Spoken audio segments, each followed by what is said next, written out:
Bringing in the harvest, a beautiful and timeless scene played out across Asia and much of the developing world. Domesticated cattle and buffalo have been used for thousands of years in agriculture, transport, and as an important food source.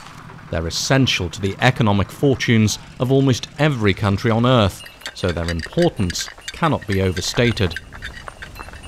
But a tiny virus is threatening this relationship with cattle and buffalo, and for the past 20 years, the World Organization for Animal Health, the OIE, has been fighting a global battle.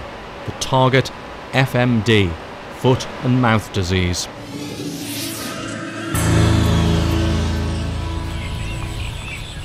In a small village in eastern Cambodia, farmers use cattle to prepare their land for planting. Without the animals, the labour-intensive task would be nearly impossible. When there is an outbreak of foot and mouth disease, it really impacts my family because we are not wealthy and we depend on our livestock. It's a really problem if the outbreak lasts for a long period of time because each injection costs up to $1.50. So over time, it might cost up to $25 per animal. I don't have this kind of money, so I have to borrow money, and that means my family goes into debt.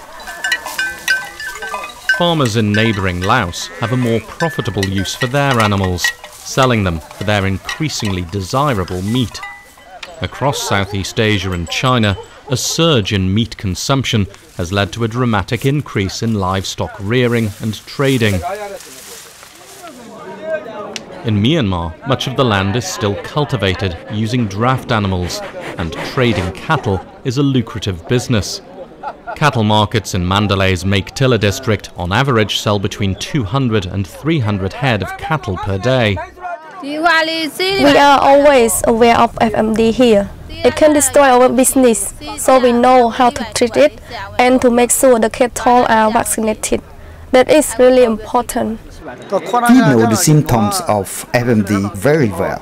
The cows froth at the mouth and around the tongue. It won't eat and has trouble walking. It's very lethargic, but doesn't die. The population has been growing in Southeast Asia, and so has purchasing power, particularly in Vietnam and China. That's led to increased consumption of meat and dairy products, including milk. The high demand has driven up prices for cattle and buffaloes, creating a pool of traders, both large and small scale, across the region. When an outbreak of FMD occurs, it is a big problem for us, not only for our meal production business, but also for many areas of farming, because we depend a great deal on our draft animals for plowing and transportation.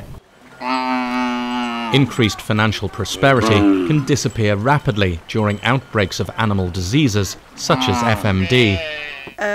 If there is an outbreak of FMD, it can hit us hard. The cattle are very weak and it's not possible to sell them. Vaccinating them against the disease is important because people want healthy cattle, not the sick one. When the cattle are healthy, our income is much better. We can feed our family and send the children to school. But combating the disease across Southeast Asia and China is an ongoing battle, requiring substantial resources and commitment.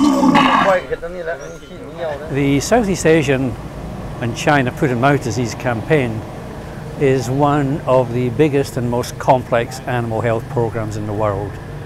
It covers all Asian countries, China, with a population of 2 billion people. Complex programs such as these take many years to deliver results. Europe, foot and mouth disease eradicated 25 years, Philippines 10 years. So donor organizations and countries must recognize that this is a long time effort. Governments in the region have long recognized the devastating impact FMD can have on livelihoods and export potential. But in 1997, 7 countries where FMD was endemic linked up with the OIE. Together, they formed the Southeast Asia Foot and Mouth Disease Campaign to prevent and control the problem across the region. In Southeast Asia, Myanmar is the second largest country, and there we have a large number of livestock. And the consumption in our neighboring country is very high. So the animal flow, especially livestock flow from Myanmar to the neighboring country is high. So in terms of economics, like we cannot officially export our products to the other country because of FMD. So if we can organize to do the FMD free in Myanmar, so that will be the great benefit for the country's economy.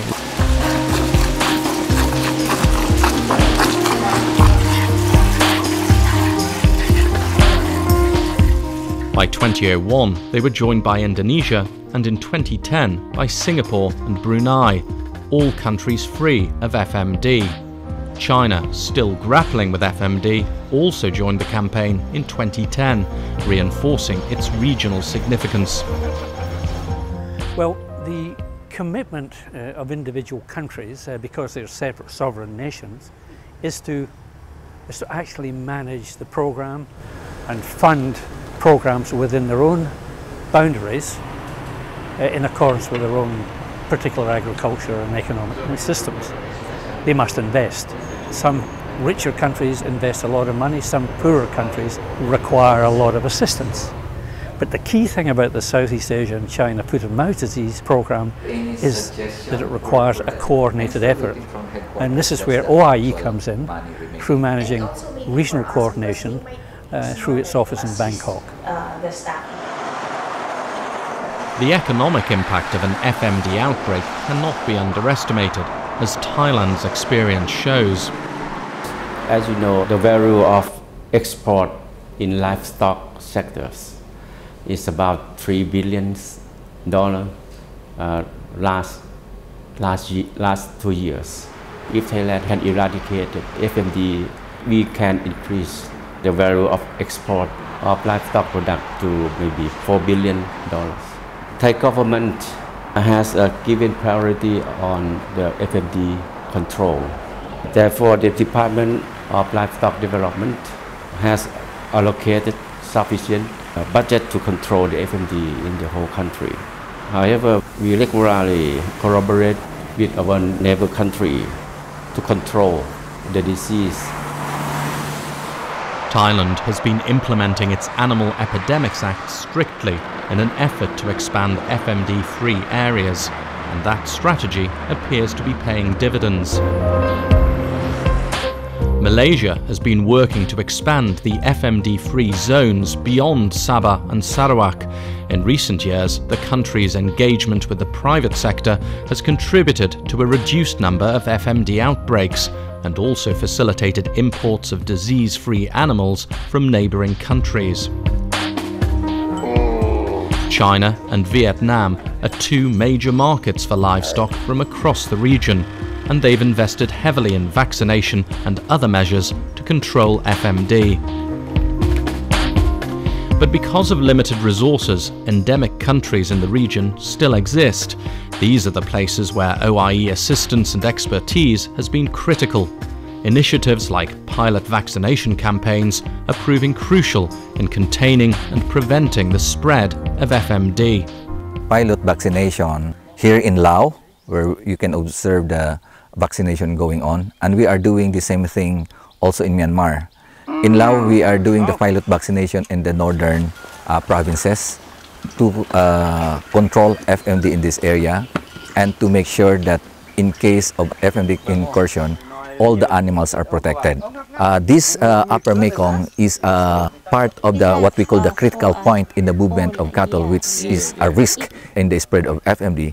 If we can control FMD along the risk area, what we call the critical point, we can prevent the spread of FMD to other parts in the Southeast Asia. So this is also to protect other areas in China, also in Vietnam, in Laos, to prevent the spread of FMD when there is an incursion in this area.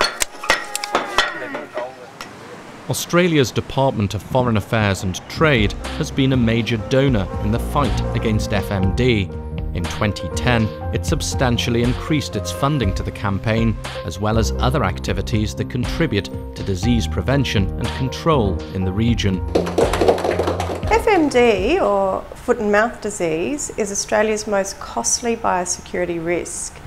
We recognise, though, that in a globalised world, our country will always face the epidemic, the threat of FMD incursion, as long as the disease is endemic in our nearest neighbours.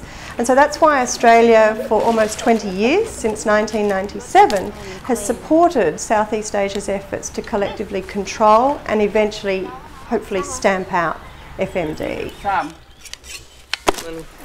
Australia funds an OIE regional initiative in Southeast Asia known as STANS, Stop Transboundary Animal Diseases and Zoonoses. Meanwhile, the European Union funds the OIE's Regional Vaccine Bank for FMD. Together, that's enabled the OIE to support a series of vaccination campaigns in Cambodia, Laos and Myanmar. An effective FMD control strategy should, in addition to vaccinations, be supported by a sound surveillance system, a backbone for early detection and response. The OIE-accredited FMD reference laboratory at Pak Chong in Thailand has enhanced regional diagnostic, surveillance and response capabilities.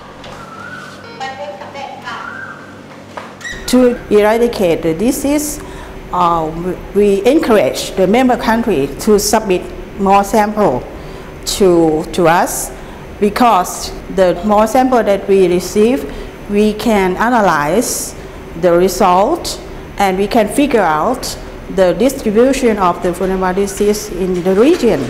And with that information, we can cooperate among countries in member countries and help each other to control and plan to get to the point of the SEACFMD roadmap to eradicate FMD in 2020. In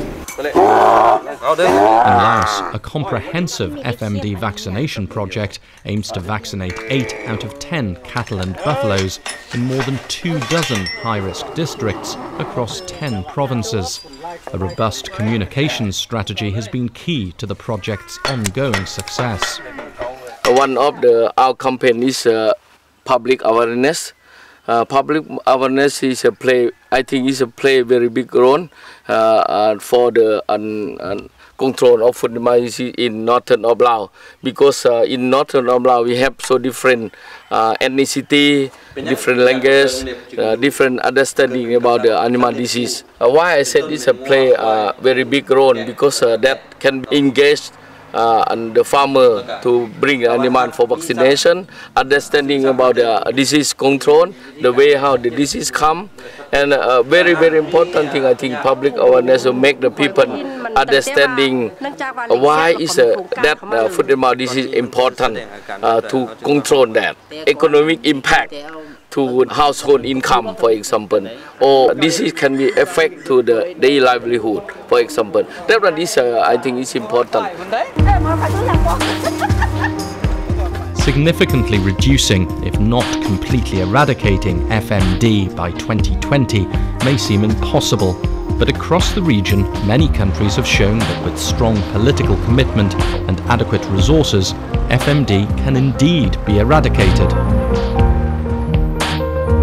The Philippines, Indonesia, and Sabah and Sarawak in Malaysia have all made significant gains in the fight against FMD, while Singapore and Brunei have successfully maintained their FMD-free status.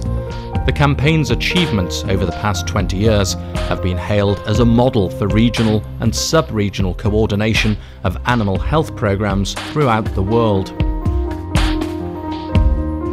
A globalized world, we have unprecedented movement of people, of commodities in the world, and it is very easy for the virus to take that movement as a channel for spread. So now any country can be attacked at any moment, and one infected country is a threat for all the planet. It is why without global, regional and global policies and strategies, it will be impossible to control efficiently that disease. Donor countries have recognized the risks posed by the continued circulation of the FMD virus to their own economies. China, Japan, New Zealand and the Republic of Korea have recently provided new doses of funding for the campaign.